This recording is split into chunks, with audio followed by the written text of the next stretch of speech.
स्वागत है। प्रस्तुत है मुर्दहिया। वाचन स्वर अवनीश का है और लिखा है, यह आत्मकथा है डॉक्टर तुलसीराम जी का। डॉक्टर तुलसीराम आत्मकथा मुर्दहिया उनके जीवन की यात्रा है। दलित समाज से उठकर प्रोफेसर कैसे बने, उनके जीवन की कहानी है। बिल्कुल सच्ची कहानी है। हम जिस समाज में रहते हैं उस समाज को जानते हैं, लेकिन अपने से नीचे समाज के बारे में सुनते हैं। लेखक ने उसको जिया है, उसको महसूस किया है। तो लेखक की नज़र से आप देखिए और समझिए उस समय की परिस्थिति, आज़ादी के बाद 1957, 58, 59, 60 के बाद की स्थिति कैसे कैसे रही लेखक के जीवन में। तो आज हम देखेंगे भाग 4, मुर्दहिया और गिद्धों का लोक जीवन। जो मुर्दहिया है उसका भाग 4 है। मुर्दहिया के गिद्ध और लोक जीवन जो हम देख रहे हैं, यह शीर्षक है और यह भाग 4 का पार्ट नंबर 4 है। तो काफ़ी लंबा होने के चलते हम कई पार्ट में लेकर आ रहे हैं। तो आइए शुरू करते हैं आज का वाचन। हमने देखा है, हम यहाँ से आगे चालू करते हैं। करीब 20 युवक उस नट पहलवान से कुश्ती, बाना, बनेठी, तलवार आदि भाजना सीखने लगी। अखाड़े में नट तरह तरह के दांव सिखाता तथा वहाँ भारी भीड़ तमाशबीनों की इकट्ठा हो जाती। एक बार सिखा दी गई तरकीबों की प्रैक्टिस के लिए वह नट बीच बीच में वीर रस से ओतप्रोत ढोल की थाप को ऐसी सुरीली बना देता कि सारे नट विद्याएं सबके सिर चढ़कर बोलने लगती थी। हमारे परिवार के 2 युवक सोबरन तथा गोकुल भैया पहलवानी सीखे। नटों द्वारा ऐसी पहलवानियां एक 15 दिवसीय पर्व की तरह होती थी, जिसके बाद शुरू होता था विदाई समारोह। जिन जिन के घर के युवक पहलवानी सीखते थे, नट पहलवान बारी बारी से उनके घर अल्लाह का आयोजन करता था। जिस दिन हमारे दरवाजे पर अल्लाह का आयोजन हुआ, उस दिन सैकड़ों लोग वहां उपस्थित हो गए। लोग घंटों तक मंत्र मुग्ध होकर अल्लाह सुनते रहे। अंतोगत्वा यानी अंत में जब समय आया, जब वह नट समूह हमारी बस्ती से विदाई लेकर अपनी सिरकियां उखाड़ने लगा, तो घर घर में मातम सा छा गया। अब क्या होगा? जब ये सिरकियों को अपनी पालतू घोड़ी के पीठ पर लाद कर एक अजनबी मंजिल की तरफ जाने लगे, तो मैं भी उन्हें बड़ी ललचाई निगाहों से देखता रहा और बार बार सोचता रहा कि यदि उनके काफिले में मैं भी होता तो कैसा लगता। देखते ही देखते नटों का झुंड मुर्दहिया के रास्ते हमारी आंखों से ओझल हो गया। जाहिर है उस बरसात से सूखाग्रस्त गांव की दलित बस्तियों में अनेक गतिविधियों की भरमार कर दी थी। अब जो चिट्ठियां मुझसे लिखवाई जाती थी, उनमें किसुनी भौजी जैसी युवतियों द्वारा ऋतु वर्णन में शामिल होने लगा था। उनके अर्थ वैसे ही होते थे जैसे पद्मावत में महाकवि जायसी के ये पंक्तियां, बरिसे रे मेघा छकोरी छकोरी मुर्दो नैन चुए जसोरी। उधर हमारा स्कूल भी जाड़े की शुरुआत होती ही अनेक सामाजिक गतिविधियों का केंद्र बन गया। पहली पंचवर्षीय योजना चालू तो पहले ही हो गई थी 1991, आपको पता होगा 1951 में पहली पंचवर्षीय योजना चालू हो गई थी। 1951 टू 1956, 1951 से 1956, 5 साल, किंतु उसका प्रभाव कहीं नहीं नजर आता था। पहली बार सन 1959-60 के जाड़ों में हमारे क्षेत्र के जहानागंज कस्बे में ब्लॉक विकास केंद्र खोला गया था, जिसके तहत विभिन्न स्कूलों में कृषि प्रदर्शनी आयोजित होने लगे। अनेक सरकारी अधिकारी जैसे कि एडीओ, बीडीओ, तहसीलदार तथा डीएम आदि इन स्कूलों का दौरा करने लगे। ऐसी प्रदर्शनियों के अवसर पर मुझे यह अनुभव होने लगा था कि 2 वर्ष पहले मेरा कौड़ा तापते हुए मुन्नर चाचा जो कुछ भी रूस में समूही खेती या नेहरू की योजना के बारे में बताते थे, उसका साकार रूप में इनमें दिखाई देने लगा था। उस समय हमारे स्कूल पर बहुत बड़ा मेला लगा हुआ था। प्रदर्शनी में लहलहाती फसलों के बड़े बड़े नमूने रखे थे। वहाँ बड़ी संख्या में किसान आते थे। शाम के समय बड़े स्तर पर सांस्कृतिक कार्यक्रम ब्लॉक द्वारा आयोजित किए जाते थे। उस समय जहानागंज ब्लॉक में एक मशहूर बिरहा गायक थे जो अपनी गायन शैली में विकास कार्यक्रमों का भी शामिल किए हुए थे। उनका नाम था जय श्री यादव, यानी यादव जी। लोहे का करताल बजाते हुए जब बुलंद आवाज में इन लाइनों के साथ गाते, हो यहाँ अब कल्याण पंचवर्षीय योजना से, हरा भरा खेत खलिहान पंचवर्षीय योजना से को गाते तो सभी रोमांचित हो उठते थे। ऐसी प्रदर्शनियों के बाद गांव गांव में ग्राम सेवक घूमने लगे। साथ में कभी कभी स्कूल के कृषि छात्र भी जाते। वे सभी डिबलर से बीज बोने के लिए किसानों को प्रेरित करते थे। डिबलर लकड़ी का 1 दर्जन खूंटियों वाला चौकोर खांचा होता था। इसके इस्तेमाल से खेत में खूंटियों द्वारा बनाए गए छेद में फसलों के बीज बोए जाते हैं। उस समय डिबलर से खेती का वर्णन विभिन्न लोकगीतों में खूब मिलता है। इन सब क्रियाकलापों से नेहरू जी की छवि ग्रामीण इलाकों में काफी निखरने लगी थी। लोग अकाल से उत्पन्न दुख दर्द को भूल गए थे। धान की अच्छी फसलों के बाद चैत बैसाख के दिनों में जौ, गेहूं, चना, मटर आदि फसलों की कटाई से दलितों के बीच काफी खुशहाली छा गई थी। इसका कारण था कुछ महीनों के लिए उचित भोजन व्यवस्था। इस संदर्भ में हमारे पूरे क्षेत्र में दूर दराज तक ब्राह्मण तथा क्षत्रिय जमींदारों के बीच चमारों को लेकर एक काव्यात्मक मुहावरा प्रचलित था। भादो भैसा चैत चमार, इनसे कबहू लगे न पार। भादो भैसा चैत चमार, इनसे कबहू न लगे पार।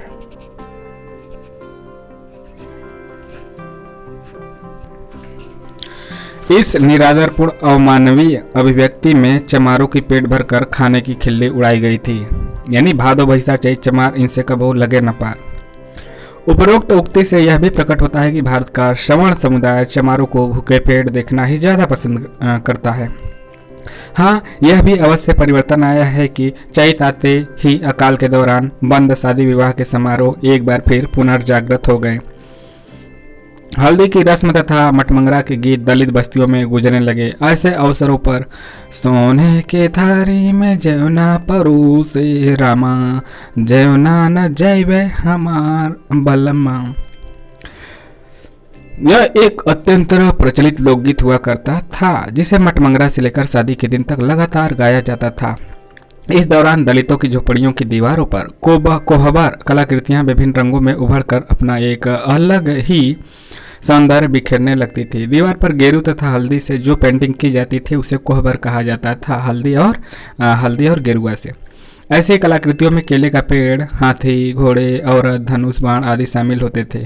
केले का पेड़, हाथी, घोड़े, औरत, धनुष का पेड़ इत्यादि इन कलाकृतियों को कोहबर लिखना कहा जाता था। चिट्ठी की तरह कोहबर लिखने के लिए भी गांव वाले मेरी ही तलाश में रहते थे। अतः मैं जब तक देखिए लेखक की कितनी इंपॉर्टेंट है। लेखक ही केवल पढ़ा लिखा है, हर जगह उसकी पहुंच है, हर जगह लोग उसको पूछते हैं, काबिल है, इसलिए लेखक ने जो लिखा है बिल्कुल जिया है उसको। अतः मैं जब तक गांव में रहा, शादी किसी के घर हो, कोहबर में ही लिखता रहा, कोहबर मैं ही लिखता रहा, यानी डॉक्टर तुलसीराम, हम नहीं। एक विशेष बात यह थी कि इन कोहबर कलाकृतियों का प्रचलन सवर्ण जातियों में नहीं था। इन परंपराओं से जाहिर होता है कि सदियों से चला आ रहा दलितों का यह बहिष्कृत समुदाय एक अलौकिक कला एवं संगीत का न सिर्फ संरक्षक रहा बल्कि उसका वाहक भी है। अशिक्षा के कारण, लिपि का ज्ञान न होने के कारण दलित लोग संभवतः भारत के पहले व्यक्ति थे जिन्होंने अभिव्यक्ति के लिए कोहबर पेंटिंग का सहारा लिया था। शादी विवाहों के इन अवसरों पर भांड मंडलियों या नौटंकियों का आयोजन दलितों के बीच एक आम बात थी। इन अत्यंत आकर्षक मंडलियों या नौटंकियों में नाटक से लेकर गायक, तबलची, अभिनेता, स्वांग आदि कोई प्रोफेशनल व्यक्ति नहीं बल्कि वहीं अधपिटवा गुजारा करने वाले हरवाहे हुआ करते थे। ऐसे अवसरों पर एक सिद्धहस्त कलाकार के रूप में उनकी प्रस्तुति से सदियों पुराने उनके दुख दर्द कुछ समय के लिए हवा में उड़ जाते थे। मेरे ननिहाल तरवा के एक चचेरे मौसा नलिहान में एक चचेरे मौसा जो एक बड़े हाजिर जवाब स्वांग यानी कि मस्खरे थे। इन भांड मंडलियों में सामाजिक कुरीतियों पर लोक शैली में तरह तरह से व्यंग द्वारा प्रस्तुति को बहुत ही मार्मिक बना देते थे। उनका एक गीत मुझे आज भी स्मरण होते ही रोमांचित कर देता है, जिसकी कुछ पंक्तियां इस प्रकार है।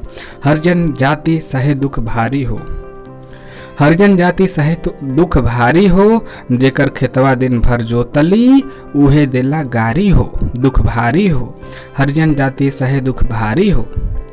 इस तरह बाल विवाह जैसी कुरीतियों पर तीखी टिप्पणियां जो नंगी सच्चाइयों का पर्दाफाश कर देने वाली होती थी, उन्हें वहीं हरवाहे नर्तक गा कर अपनी नृत्य कला को बेहद आकर्षक बना देते। उदाहरण के लिए, मन त हो जवान मोर बलमा लड़कैया, आधी आधी रतिया के बाबा मांगे पनिया, मन त जनी पियासल बाबा लेके गईलो पनिया, बाबा के बहरिया परो धैलो करहैया, उतर लगले बोले जैसे बकरन की नैया।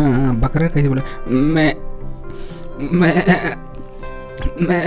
बकरा कैसे बोला? ऐसे ही ना, मैं बकरी तैसे मैं बकरा कैसे। इस कुरीति पर एक विरहा शैली में बड़ा ही लोकप्रिय गीत गाया जाता था, जिसकी इन पंक्तियों में बहुत गूढ़ तथ्य छिपे रहते थे। जैसे बाबा विदा करलम लड़का के मेहरिया, रहरिया में बाजे घुंघरू। ये कैसन गाना है? बाबा विदा करा ललिका के में हरिया रहरिया में बाजे घुंघरू। उपरोक्त पंक्ति में छिपा गूढ़ रहस्य यह है कि गांव में अरहर के साथ उस जमाने में हमेशा सनई की भी फसल मिलाकर तैयार की जाती थी। सनई से पटसन बनता था तथा उसके फूल का साग बहुत स्वादिष्ट होता था। आप आज भी खाते होंगे सनई के फूल बहुत से लोग। उसमें मूंगफली जैसी सैकड़ों फलियां लग जाती थी जिनके अंदर तीसी की तरह बीज भरे रहते थे। सनई की ये फलियां जब पककर सूख जाती तो इनके तने जरा भी किसी चीज़ के स्पर्श से हिल जाते तो यकायक इनके पूरे पेड़ से सैकड़ों घुंघरू जैसी खनक गूंज उठती। उपरोक्त लोकगीत में छिपा हुआ रहस्य यह है कि बाल विवाह से उत्पन्न कुरीति के कारण बालक दूल्हे की जवान पत्नी को उसका ससुर अरहर और सनई की संयुक्त खड़ी फसल के बीच से जाने वाले रास्ते से विदा कराकर ले जा रहा है। आप समझे। अतः सामाजिक रूप से अमान्य व्यवहार के स्पर्श से गहन फसल के बीच सनई के पौधों से घुंघरू की गूंजती आवाज़ों से सारा रहस्य उजागर हो जाता है। गीत गोविंदम में जयदेव द्वारा वर्णित कृष्ण के शारीरिक स्पर्श से राधा के पैरों में बधी पायल के खनक जाने से जो रहस्य खुल जाता है उससे कहीं ज़्यादा सौंदर्य शास्त्रीय रहस्य इन अधपेटवा दलितों की सनई से उजागर हो जाता है। इस प्रकरण में सनई की फलियां राधा के पायल से कहीं ज़्यादा खनकती नजर आती है। ऐसे ही पति के बूढ़े होने की शिकायत करती युवती का विरह इस लोकगीत में स्फुटित हो उठता है।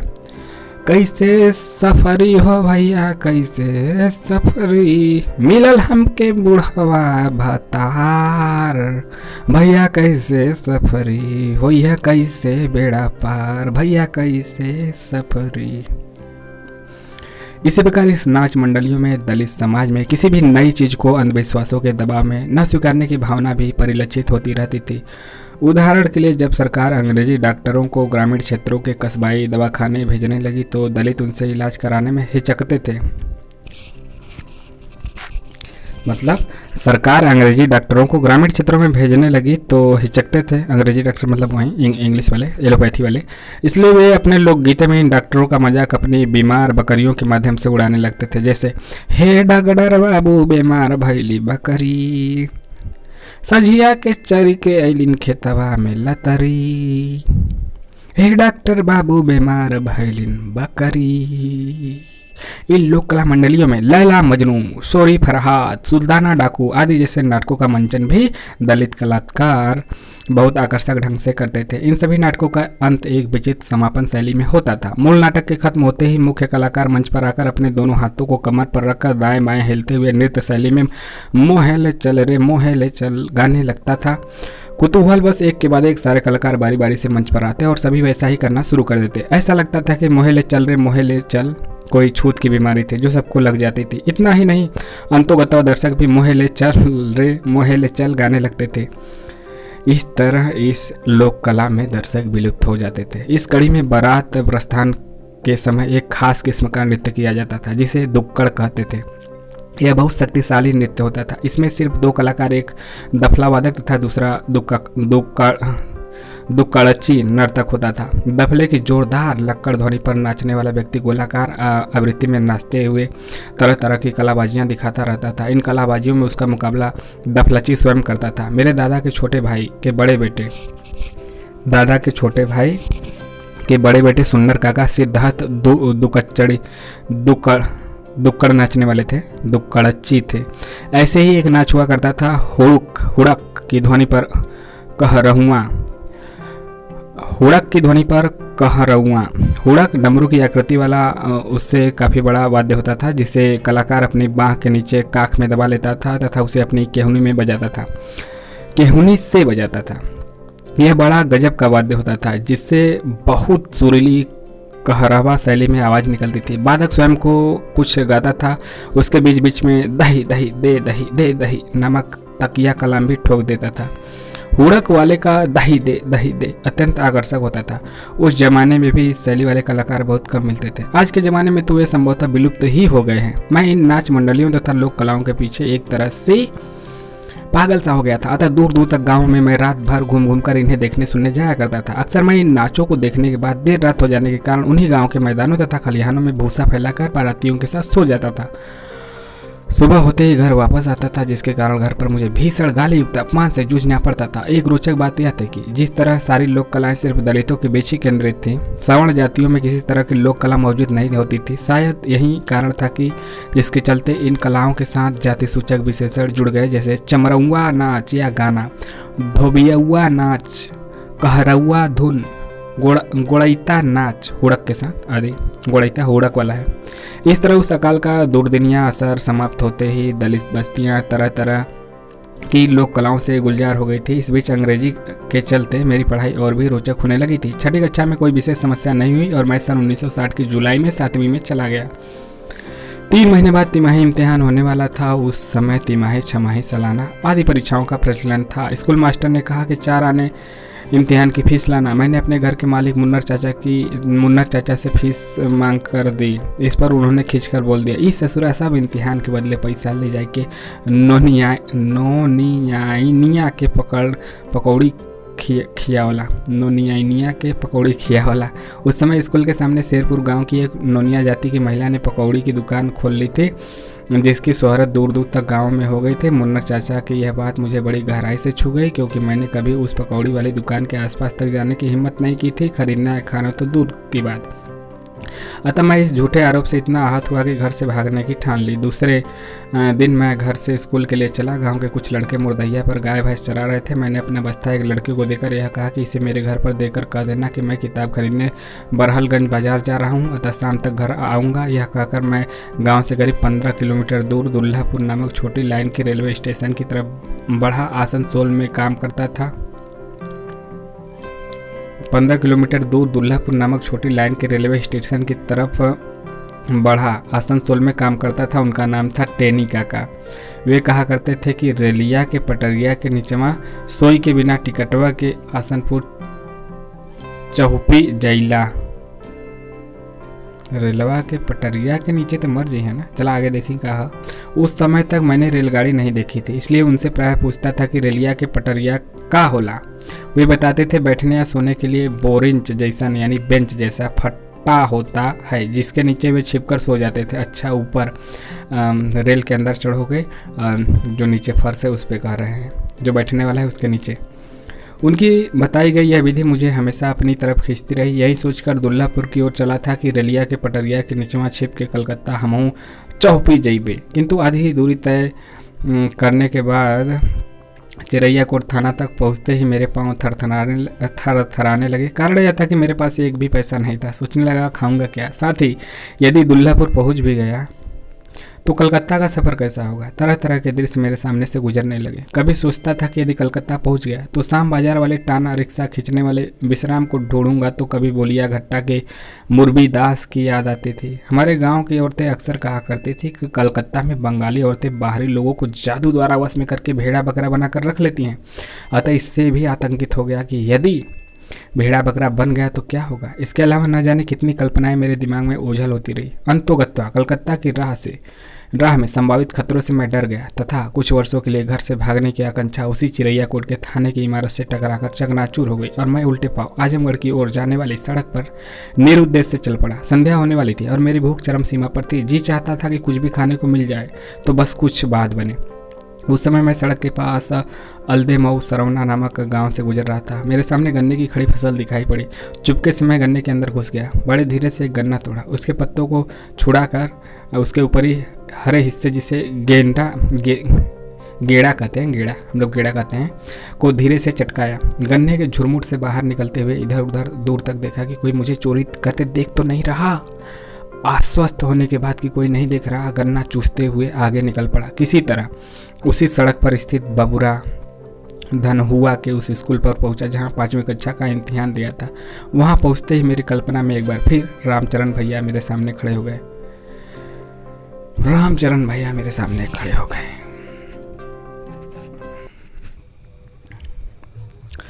मैं किन कर्तव्य विमूढ़ होकर सोचने लगा कि इसके आगे कहाँ जाऊं। अब बिल्कुल अंधेरी रात हो चली थी। बीच बीच में अचानक किसी एक्का में नधे घोड़े की टाप सड़क पर बजती सुनाई देने लगी थी। मुझे याद आया कि मेरे चचेरे भाई वहीं पहलवानी सीखने वाले गोकुल भैया की ससुराल बबुरा से करीब 1.5 किलोमीटर पश्चिम उत्तर में स्थित दलित बस्ती में है। पता के नाम पर इसका पता था कि बबूरा के पास वाली चमरौटी। मैंने इस चमरौटी को इधर उधर पूछते हुए ढूंढ निकाला, क्योंकि इससे पहले वहाँ कभी नहीं गया था। गोकुल भैया के ससुराल वाले खाना खाकर सो गए। वे लोग मुझसे देखते ही अचंभित हो गए और समझ गए कि मेरा इस तरह आना कुछ गड़बड़ सा लगता है। वे लोग बेहद गरीब थे, इसलिए तत्काल कुछ खाने का इंतजाम करना उनके लिए एक समस्या थी। घर के अंदर चल रही कानाफूसी से इसका आभास मुझे हो गया। वे लोग एक मोटी रोटी, कुछ कमी का साग सुबह बच्चों के खरमिटाव यानी नाश्ते के लिए बचा कर रखे थे, तो उनका खरमिटाव मेरे डिनर के हिस्से में काम आया। उनकी झोपड़ी के सामने एक ही जड़ से निकले जुड़वा ताड़ के 2 लंबे पेड़ थे। वहीं एक झिलंगा डालकर मुझे सुलाया गया। कलकत्ता की असफल यात्रा तथा घर वापसी से उत्पन्न संभावित कलह की पीड़ा से आक्रांत मुझे नींद नहीं आई। मैं ताड़ के इन जुड़वा भाइयों को रात भर निहारता रहा। अक्सर भावनात्मक बहाव से जूझते हुए सोचने लगता था कि करते हुए मेरे पैरों के पास जमीन पर किसी बड़ी सी वस्तु के धम्म से गिरने की आवाज़ सुनकर मैं उठ बैठा। एक बार तो मुझे लगा कि इन ताड़ के पेड़ों का भूत है, इसलिए लाख चाहने पर भी मैं न तो उस वस्तु की तरफ देख सका और न ताड़ के ऊपर झुरमुट को। बुताही माहौल से बहुत डर गया था। अब कहाँ सोऊं, इसका विकल्प कुछ भी नहीं था। झिझक के कारण झोपड़ी के अंदर सोए रिश्तेदारों को बुला भी नहीं सकता था। लगभग कंपन की मुद्रा में बैठा रहा। जैसे तैसे मन ही मन हनुमान चालीसा रटते हुए उस गिरी वस्तु की तरफ देखा। उसकी वहीं प्रसिद्ध लाइनें, भूत पिशाच निकट नहीं आवे, महावीर जब नाम सुनावे, भूत पिशाच निकट नहीं आवे, महावीर जब नाम सुनावे, गाने लगा। उस रात मेरे काम आई वह वस्तु भूत नहीं बल्कि ताड़ के पके हुए फल के रूप में नजर आई, जिसे हमारे गांव वाले तरकुल का कुच्चा कहा करते थे। मैंने उसे उठाकर रख लिया। निश्चय वंचित सवेरा होते ही मैं तरकुल के उस कुज्जे को लेकर अपने गांव की तरफ चल पड़ा। तमाम आशंकाओं से बोझिल दिमाग को ढोते हुए भरी दोपहरी में मैं अपनी उसी पुरानी मुर्दहिया पर एक बार फिर आ पहुंचा। वहाँ कोई नहीं था। वहाँ से कुछ ही दूर स्थित अपनी दलित बस्ती की तरफ 10-20 कदम बढ़ाता, फिर डर के मारे मुर्दहिया की तरफ वापस आ जाता। सबसे बड़ा डर इस बात का था कि पिटाई तो होनी है, वह होगी, मेरी पढ़ाई हमेशा के लिए छुड़ा दी जाएगी। उस समय मैं तुलसीदास जी के शब्दों में तरु पल्लो महम रहो, छिपाई करे विचारों करो का भाई वाली स्थिति में आ गया। मैं घबराकर मुर्दहिया के उस हिस्से में एक सिंघोर के पेड़ के नीचे बैठ गया, जहां मेरे पशुओं के चमड़े छुड़ाए जाते थे। कल्पना के तौर पर अचानक मेरे सामने डांगर के मांस पिंड पर झपट्टे मारते गिद्ध तथा झौहाते हुए कुत्तों की होड़ नजर आने लगी। तभी हमारे गाँव के एकमात्र नट परिवार के मुखिया सोफी कंधे पर ढोल टांगे किसी अन्य गाँव से आल्हा गाय के बाद अपनी झोपड़ी की तरफ आते दिखाई दिए। मुझे देखते ही वे कहने लगे, तू कहाँ चला गया था बाबू? तुम्हारे घर ही रोवन पड़ा था, लोगन इहर उहर खोजन निकला है, चल घर चल। सुनकर मैं फूट कर रोने लगा। सोफी मुझे पकड़कर घसीटते हुए घर की तरफ चल पड़े। मैं जोर जोर से मेरे पिताजी का नाम लेकर बुलाने भी लगे। साथ ही बीच बीच में अपनी ढोल पर एक जोर का तमाचा भी जड़ देते थे। उनका यह विचित्र ढोलकची शोर मेरी बस्ती में आसानी से जा पड़ा। दर्जनों लोग मेरी तरफ चल पड़े, जिनमें मेरे गुस्सैल नग्गर चाचा भी शामिल थे। मेरे पास पहुंचते ही नग्गर चाचा सबको कहने लगे, कोई इसे कुछ न कहे वरना वह फिर भाग जाएगा। उनकी इस वारी से मुझे बड़ी राहत मिली। मैं घर पहुंचकर जोर जोर से फिर रोने लगा। इस बार मेरी उस रुलाई में मेरी माँ भी शामिल हो गई। गांव की अनेक औरतें भी अपनी अपनी आंखें पोंछने लगीं। कोयलरी के पत्ते पर चिट्ठी लिखवाने वाली की सुनी भौजी मेरे सिर पर हाथ रखकर बोली, देसवा तू छोड़ दे बाबू, तू हमारी चिट्ठिया के लिखी। ऐसे ही दिल को छू लेने वाले अनेक जुमले मुझे उस दिन सुनाई पड़े। गांव के फेरू काका गुस्से में घर में आकर बोले कि इसकी पढ़ाई नहीं छुड़ाई जाए। इस दौरान मेरे पिताजी घर पर नहीं थे, वे मेरे ननिहाल तरवा मुझे छोड़ने चले गए थे। वे उस दिन शाम को घर वापस आने पर मुझे देखकर स्वयं जोर जोर से रो पड़े और कहने लगे, अब हम कहियो हरवाही करे कि ना कहब, तू जितना पढ़ल चाहत हुआ उतना पढ़ा, अब क्यों ना बोले। पिताजी ने यह भी बताया कि शेरपुरी कुट्टी पर बाबा हरिहर दास ने उन्हें रामायण से शगुन निकाल कर बताया था कि लड़का घर वापस जरूर आएगा। इस शगुन के बारे में उन्होंने कहा कि बाबा हरिहर दास ने उससे पन्ने को खोलकर देखा तो उस पर राम के लंका से अयोध्या लौटने की बात लिखी थी। बाबा ने इसका मतलब शुभ समाचार के रूप में निकाला। मेरे धर्मांध पिता मेरे घर पहुंचने से पहले ही पूर्ण रूप से आश्वस्त हो चुके थे कि बाबा हरिहर दास का शगुन कभी झूठ साबित नहीं होगा। मेरी पढ़ाई तो फिर चालू हो गई, किंतु इससे जुड़ी सारी समस्याएं जो कि त्यों पड़ी रही। स्कूल में मेरे सारे अध्यापक घर से भागने की खबर से काफ़ी स्तब्ध रह गए थे। मेरे संस्कृत के अध्यापक जगदीश पांडे तो मेरे घर से भागने से लेकर वापस आने तक के वृत्तांत को सुनकर स्वयं दूसरे लोगों को सुनाने लगे थे। वे तरकुल के कुज्जे वाली भूतई घटना का खूब मजा ले लेकर और उसे गुणगान करते थे। वास्तव में मैं इस पंडित जी का सबसे बड़ा चहेता बन गया था। इस बीच बाबा हरिहर दास ने भी मुझे आश्वस्त किया था कि वे मेरी पढ़ाई नहीं बंद होने देंगे। इस बार मात्र 2 दिन के अंतराल के बाद 7वीं कक्षा में मेरी पुनर्वापसी एक युगांतकारी घटना साबित हुई। स्कूल की पढ़ाई तो सामान्य हो गई, किंतु घर पर जब पढ़ने बैठता तो सभी लोग ताने मारते कि काम के डर से पढ़ने का बहाना बनाकर बैठ गया। ऐसी बातें मुझे बहुत खूब लगती थी, बहुत खलती थी। उसी समय मेरी माँ को रात में दिखाई देना बहुत कम हो गया था। टोटका स्वरूप वह रात के अंधेरे में सरसों के तेल से मिट्टी के ढकनी में कपास की बाती जलाकर यूं ही कुछ ढूंढने निकल पड़ी थी। कौतूहलवश किसी ने पूछ लिया, क्या ढूंढ रही हो, कुछ खो गया है क्या? तो वह तुरंत घर में यह कहते हुए वापस आ जाती थी कि वह रतौंधी ढूंढ रही थी। रतौंधी आँख की एक बीमारी होती थी जिसके चलते रात में दिखाई देना कम हो जाता है। गाँव में सबका विश्वास था कि दिया बाती जलाकर रतौंधी ढूंढते हुए किसी के द्वारा टोक दिए जाने से यह टोटका सफल हो जाता है और फिर रोगों को साफ दिखाई देने लगता है। मेरी माँ भी दावा करने लगे कि इसी टोटके से वह ठीक हो गई। मुझे ऐसे टोटकों के प्रति आशंका तो होती थी, किंतु घोर अंधविश्वासी माहौल में कोई प्रतिरोध नहीं कर पाता था। उसी माहौल में अक्सर किसी भी व्यक्ति को हाथ में खाद्य सामग्री ले जाते देखकर कौवे झपट्टा मारने लगते थे। इस प्रक्रिया में यदि कौवे का पाँव किसी के सिर से टकरा गया तो इसे बहुत बड़ा अपशगुन माना जाता था। जैसा कि इसके काट के लिए किसी नज़दीकी रिश्तेदार को मृत्यु का संदेश दिया जाता था ताकि वहाँ रुदन शुरू हो जाए। एक ऐसी ही घटना नगर चाचा की बड़ी बहू बसमतिया भौजी के साथ हुई। इसी भौजी के पिता तथा चाचा ओझा सोखा थे। अच्चेकर बाबू और चचा दोनों ओझा सोखा थे। नगर चाचा कहने लगे कि असगुनिया का सनेसा असगुनिया से ही भेजवा के चाहिए, अतः इस अपशगुन के काट का संदेश भेजने के लिए मेरे जैसे अपशगुनकारी व्यक्ति का चुनाव किया गया। मेरे लिए यह एक विराट संकट था कि एक जिंदा व्यक्ति को कैसे मृतक घोषित करूं, वह भी उसके माँ बाप के सामने। अंतोगत्वा मैंने लगभग 10 किलोमीटर दूर उनके गाँव मंगलपुर जाकर बसमतिया भौजी की मृत्यु का सनेसा सुना ही दिया। उनकी माँ फुट फुट कर रोने लगी, साथ ही छाती भी पीटने लगी। मैंने पुनः घबराते हुए बोल दिया कि कौवा मुड़वा पर झपट्टा मर ले रहा। इतना सुनते ही बड़ी राहत के साथ रुदन शांत होते ही असगुन के टल जाने का इत्मीनान हो गया। उस दिन मंगलपुर में जोर की आंधी आई थी, अतः खूब धूल धक्कड़ माहौल था। इस कथित मृत्यु संदेश से ओझा सुखा के घर वाले इसलिए भी थोड़ी देर के लिए घबरा गए थे कि आंधी में किसी बगल के गांव का एक बकरा बहक कर ओझा के घर के पास आ गया, जिसे पकड़कर उन्होंने अपने आंगन में काट दिया था। तब वह क्षणिक मात्रा में एक उत्सव में बदल गया। संयोग देखिए कि उसी समय बकरे का मालिक उसे ढूंढते ढूंढते ओझा ही के घर ओझैती कराने के लिए आ गया। उन ओझाओं के सामने भी विकट संकट था। आखिर उनके ही घर में कटा हुआ बकरा पकाए जाने के इंतजार में पड़ा हुआ था। ओझैती तो जमाने ही थी, अतः ओझैती के लिए बकरे के मालिक ने 1.25 रुपये अक्षत में दिया। लौंग काटते हुए जय भवानी काली माई के उद्घोष के साथ गिड़गिड़ाते हुए ओझा बाबा तुतलाते हुए बोल पड़े, दुई गोड़वा कुकुर साफ दिखाई देता अब जा था चली गई अब भवानी माई के ना देखा था ले गई दुई गोड़वा कुकुर तोहरे खस्सी मतलब बकरा।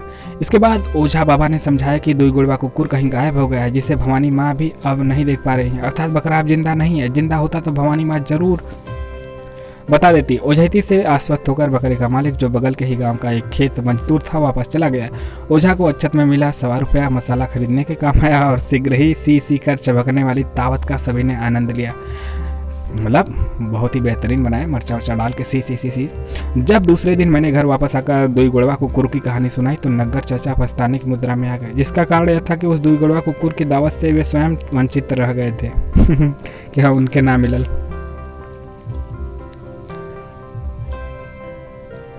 स्कूल में मेरी पढ़ाई रंग लाने लगी। लेजर के समय अनेक छात्र मेरे साथ मैदान में बैठ जाते और कोई गणित तो कोई अंग्रेजी का ग्रामर पूछने लगता। मैं तुरंत खपड़े से ज़मीन पर आदिमानव की तरह लिखना शुरू कर देता। इस तरह मेरी समानांतर कक्षा 12 महीने जारी रही। शायद भविष्य में प्रोफेसर होने की यही मेरी पृष्ठभूमि थी। शायद यह तरह मेरी समानांतर कक्षा 12 महीने जारी रही। इसी बीच मुझे एक अकल्पनीय समस्या से जूझना पड़ा। मेरे पिताजी जिन पंडित जी की हरवाही करते थे, उनकी बेटी आशा लगभग मेरी ही उम्र की थी, किंतु देर से पढ़ाई शुरू करने के कारण कक्षा 5 में पढ़ रही थी। हरवाही के चलते वह हमारे पूरे परिवार से घुली मिली रहती थी। स्कूल जाते जाते जब भी वह शांत होती मुझसे अपना होमवर्क हल करवाती रहती थी, विशेष रूप से गणित। वह भैया के संबोधन से मुझे बुलाती भी रहती। एक दिन वह स्कूल के पास वाले नाले के किनारे अकेले खड़ी थी। मैं स्कूल से आते हुए दूर से ही देख रहा था कि कोई नाले में थोड़ी दूर जाकर फिर किनारे वापस आ जाता है। हुआ यह था कि अचानक नाले में ज्वार की तरह अधिक पानी बढ़ गया था। उस समय छोटी छोटी लड़कियां भी साड़ी पहनती थी, अतः वह अपनी साड़ी उठाए घुटने तक पानी में जाती, किंतु आगे अधिक पानी के चढ़ाव के कारण वापस आ जाती। वह नाले के कई हिस्सों में छिछली जमीन की खोज में जाकर देख चुकी थी, अतः किंतु उससे नाला पार नहीं किया जा सका। मैं जब वहाँ पहुँचा तो बेझिझक मैंने कहा कि कोई बात नहीं, मैं नाला पार कराता हूँ। जैसा कि मेरे जैसे लड़के पानी चढ़ाने पर हमेशा अपनी धोती उतार कर अंगोछा पहन लेते थे और फिर नाला पार कर पुनः सारे कपड़े पहनकर स्कूल जाते थे, मैंने भी अंगोछा पहन लिया। मेरा कुर्ता धोती तथा बस्ता बेझिझक उसने हाथों में पकड़ लिया और मैं जमीन पर बैठकर उसके घुटने के नीचे के पैरों को पकड़कर खड़ा हो गया। मैं जमीन पर बैठकर उसके घुटने के नीचे के पैरों को पकड़कर खड़ा हो गया। उसका धड़ मेरे कंधों के पार चला गया। ऊपर कमर भर पानी में हलकर हम नाला के उस पार पहुंच गए। मेरे पिताजी भी अनेक बच्चों को नाला पार कराते रहते थे, अतः मेरे अंदर भी इस क्रिया में किसी तरह का संकोच नहीं होता था। अचानक एक बड़ी मुसीबत यह था कि यह आ गई कि नाले के उस पार गांव के कुछ ब्राह्मण छात्र दूर से ही रामचरितमानस के इस नए केवट प्रकरण को बड़े गौर से देख रहे थे। जाहिर है कि तिल का ताड़ बनना ही था। तरह तरह की अफवाहें गर्म होने लगी। यह अफवाह उसके पिताजी को भी सुनाई पड़ी। घबरा कर उन्होंने उसका स्कूल जाना बंद करा दिया। वह मुश्किल से 12 साल की थी, किंतु अनहोनी का भय भयानक था, इसलिए साल भर के ही अंदर उसकी ससुराल ढूंढ ली गई, यानी शादी करने के लिए, कि ये चमड़ा कैसे छोड़ दे से ब्राह्मण लड़की के। विदाई के समय मेरी माँ भी वहाँ मौजूद थी। घर वापस आकर माँ ने बताया कि डोली में बैठते समय पंडित की बेटी रो रो कर कहती रही कि हमार पढ़ैया छूट गई हो बाबा। जाहिर है शिक्षा से यदि एक गुलाम पुत्र इतना कुछ हासिल कर सकता था तो फिर मालिक पुत्री न जाने कितना आगे जाती। वो ब्राह्मण की लड़की है, मालिक है, जिसके घर में हल जोतते हैं, लेखक पढ़ रहा है, खुद गुलाम है, किंतु एकमात्र अदना अफवाह ने उसका सब कुछ छीन लिया और अपनी ससुराल में सिर्फ मालकिन बनकर रह गई। इस संदर्भ में वर्षों बाद जब सन 1977 में 1977 में जवाहरलाल नेहरू विश्वविद्यालय यानी कि JL नेहरू विश्वविद्यालय में मैं पश्तो भाषा पढ़ रहा था तो काबुल के प्राध्यापक बेयजीद हासाक साहब ने पढ़ाते हुए बताया कि पश्तो साहित्य में मलाली की लड़ाइयाँ सौंदर्य शास्त्रीय दृष्टि से बहुत महत्वपूर्ण है। छोटे छोटे दोहे जैसी रचनाओं को पश्तो में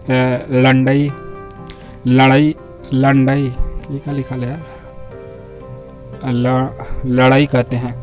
मलालाई किसी मध्ययुगीन अफगानी राजा की बेटी थी जिसका लगाव उसके ही गुलाम से हो गया। घबराकर राजा ने मलालाई को जेल में बंद कर दिया। जेल की कोठरी में उसके पास न कागज था न कलम, मतलब वह उंगलियों की घायल कर निकलते हुए खून से दीवारों पर लड़ैया लिखने लगी। ये रचनाएं बाद में चलकर पश्तो साहित्य की अमूल्य निधि सिद्ध हुई। ऐसा सुनकर क्षण भर के लिए मेरी कल्पना से होकर एक नई मलालाई गुजर गई।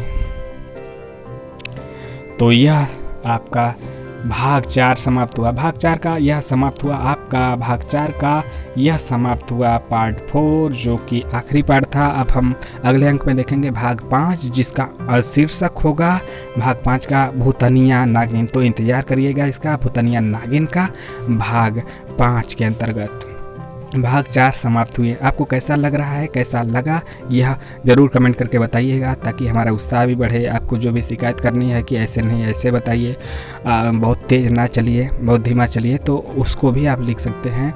अच्छा लगा तो लाइक शेयर सब्सक्राइब करना ना भूलें। मिलेंगे नेक्स्ट वीडियो में, तब तक के लिए जय हिंद जय भारत। अगला अंक होगा भूतनिया नागिन का, बहुत ही शानदार होगा। इंतज़ार करिए, कुछ ही पलों के बाद आपके सामने होगा। जय हिंद जय भारत।